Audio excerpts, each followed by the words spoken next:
Welcome to Saturday night, and it's a home brew one you'll be pleased to know tonight.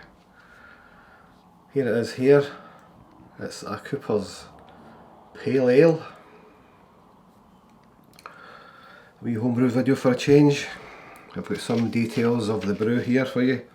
I did record some video of brewing and all that stuff, but I wasn't too happy with it, so I'll just include some clips.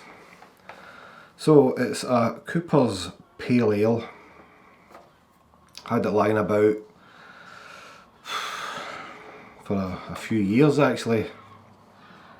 As you'll see on the bottom of the can, it was best before June 2001, so it's 4 years out of date. 4 years and 1 month, just about at the time of brewing it. The sugar was 1 bag of just granulated sugar,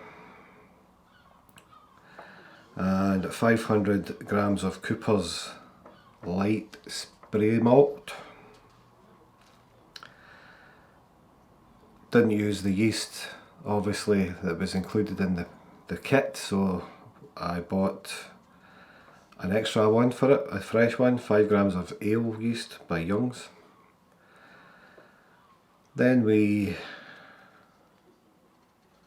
I measured out 50 grams of Simcoe hops, and I put that in the actual pot and boiled it up as well. So I actually boiled the hops in the kit there when it was heating up. I used distilled water again, 23 litres of distilled water. Now, the setting temperature of this brew ended up at a massive 29 degrees. I was wondering and doubting that it would even brew in the first place, but because of the boiling in there, added it into the fermenting vessel, and I topped it up with 17 litres of distilled water that was just at room temperature, which could have been a lot cooler actually. I should have had more in the fridge. I know I had 6 litres in the fridge, and it didn't. That 6 litres wasn't enough to bring the setting temperature down to a more manageable temperature. So the setting temperature was 29, so I had my doubts. What that done to the brew was it started fermenting within jig time. That night when I went to my bed, it was in full swing. And it was in a cool room, so it did drop down to about 24 by the time the fermentation was over, and it was a very fast fermentation as well. It was done and dusted by 4 days, which means on the fourth day I tried it, we had a gravity of, the starting gravity was 1.050 and the finishing gravity was 1.012. So I'd have liked it to a bit more fermentable sugars done there, but that's where it stopped, it planed out. And the next day I tried it again, it was still the same, so I had to bottle it.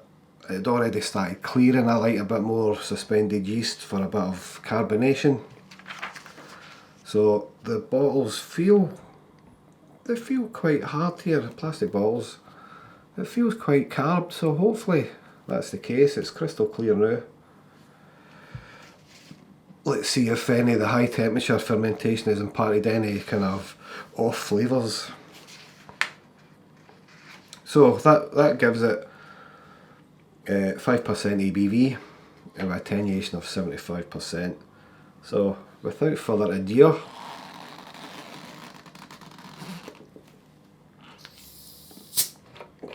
that was a bit of something there. Are we getting a bit of, let's put it up here, there's a bit of CO2 in there.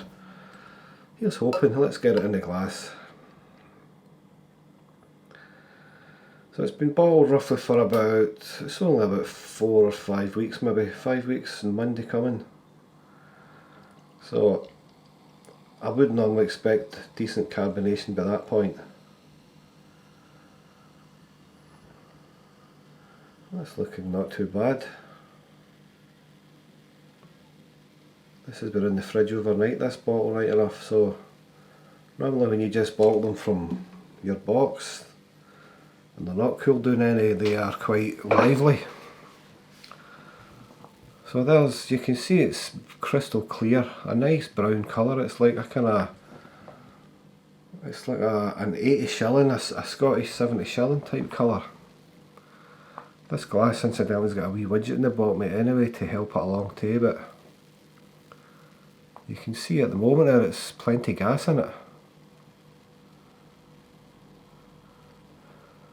4 years out of date kit, 4 years out of date.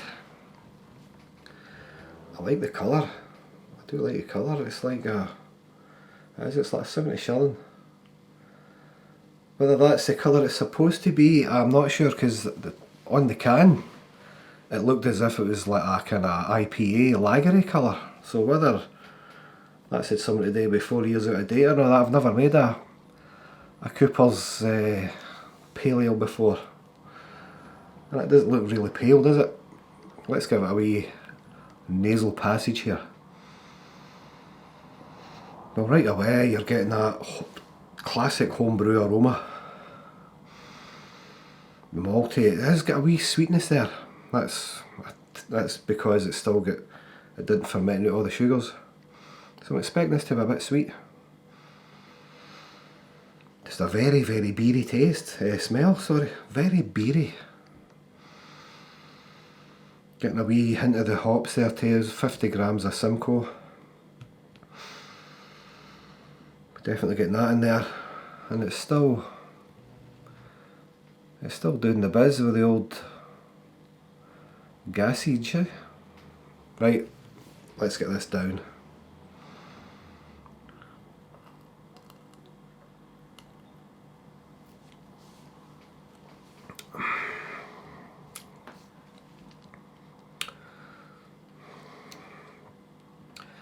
It is very beery.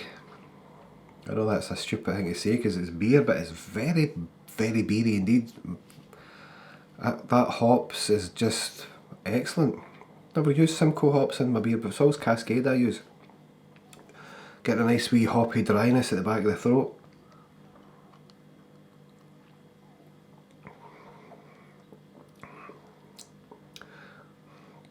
There's definitely a little sweetness there. I did carb it with a level teaspoonful of sugar. Just one level. And there doesn't seem to be any nasties in there with the quick and hot fermentation. Don't think it happened to there was I was away for that week on holiday. So I just thought, right, I'll be back and it'll still have a few days fermenting there, and I thought it was done by the time I come back, and it was flat, dead, it was done, 4 days.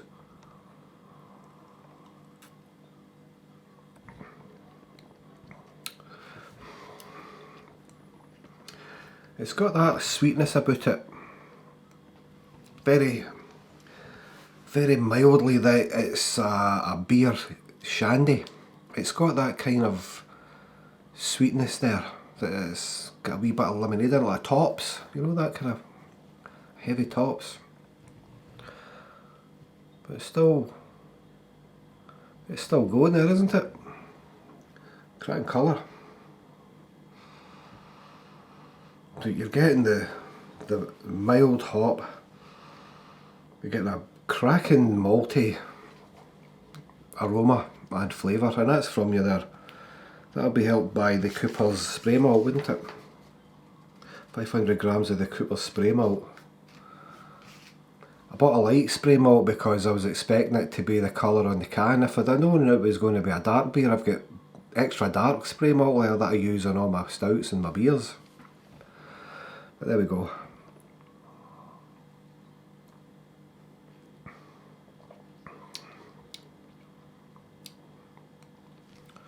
That's cracking, it really is. It's a cracking beer, and it's got a bit of lacing happening tail out. For all the lacers out there.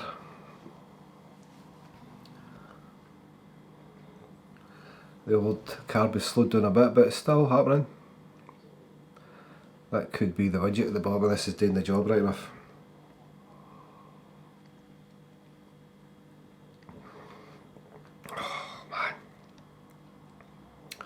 you know what? I'm counting that as a success. That's brilliant. And it's just the way homebrew that I remember. That malty, strong, heavy malty flavour and taste and aroma, and excellent, excellent folks. So there you go.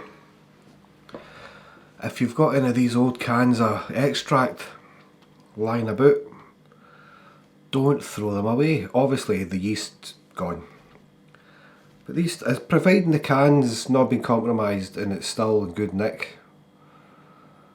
I mean, that can was sitting upright in my shed for years with another. I've still got one kit to go to, and it's my favourite, Geordie Bitter, and that's about 3-4 years out of date as well. And that's the last of my out of date ones since I've come back to the hobby again. And Geordie Bitter is a tremendous beer. We'll do that one. We'll do a tutorial with that one, see what I'm going to do. I don't know what it's going to transpire making that, but I'm sure we'll do it together. So folks, I normally give beers a score, but this is up there, and I'm not going to give it a score, but I'm going to say it's a cracking drink,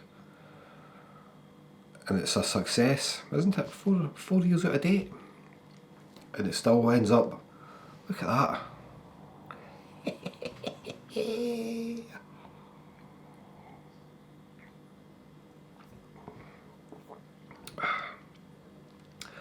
I'm well chuffed with that, and I've got 35 bottles of them too.